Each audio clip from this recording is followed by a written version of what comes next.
என்னன்னா அதிகாரிங்க யாரும் நம்ம பேச்சு கேட்கல. ஒரே நிமிஷமா அதிகாரியால தான் நமக்குள்ள பிரச்சனை. நமக்குள்ள எந்த பிரச்சனையும் கிடையாது. இப்ப கூட தமிழ்நாடு முதல்வருடைய ஆட்சிக்காக தான் நாங்க எல்லாருமே வந்து இந்த ஒரு கோரிக்கையை மட்டும் ஏத்துக்கிறோம். நீங்க தயவு செஞ்சு 58வது கோரிக்கை நிறைவேற்றிட்டு அடுத்து ஒவ்வொரு மாதமும் வந்து எங்களுக்கு வந்து நீங்க கூட்டத்தை நடத்தணும். கூட்டம் நடத்துறதுக்கு முன்னாடி நீங்க வந்து தயவு செஞ்சு கவுன்சிலர் மீட்டிங் போட்டு அவங்களுடைய குறை என்னன்னு கேட்டு தயவு செஞ்சு செய்யுமா. ஒவ்வொரு மாசமும் மீட்டிங் போட நாங்க ரெடி. அதிகாரிகள் வந்து நமக்கு சப்ஜெக்ட் ரெடி பண்ணி கொடுக்கல. இந்த சப்ஜெக்டே வந்து நைட் வரைக்கும் ரெடி பண்றாங்க பண்ணிட்டே இருக்காங்க.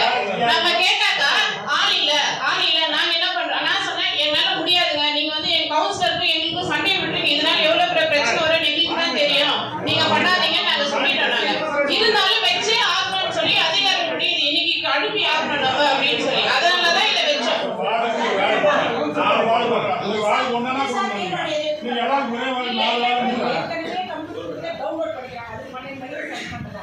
அவ்வளவு நேரம் அதுக்கே அவ்வளவு நேரம் பண்றாங்க. நம்ம பாத்துங்க நம்மளுடைய நகராட்சியில அதிகாரிகள் எப்படி இருக்காங்கன்னு பாத்தீங்க. அதிகாரிகளுடைய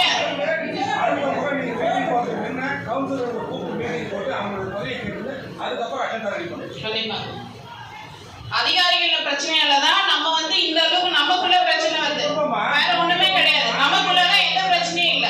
நீங்க கொடுக்கறத நான் சொல்றேன். அது கேட்டா ஆள் இல்ல இது ஒரு காரணம் மட்டும்தான் நமக்கு சொல்றாங்க. கடைசி வரைக்கும் இந்த பிரச்சனைகள்லாம் காரணம் அதிகாரிகள் மட்டும்தான். ஏன்னா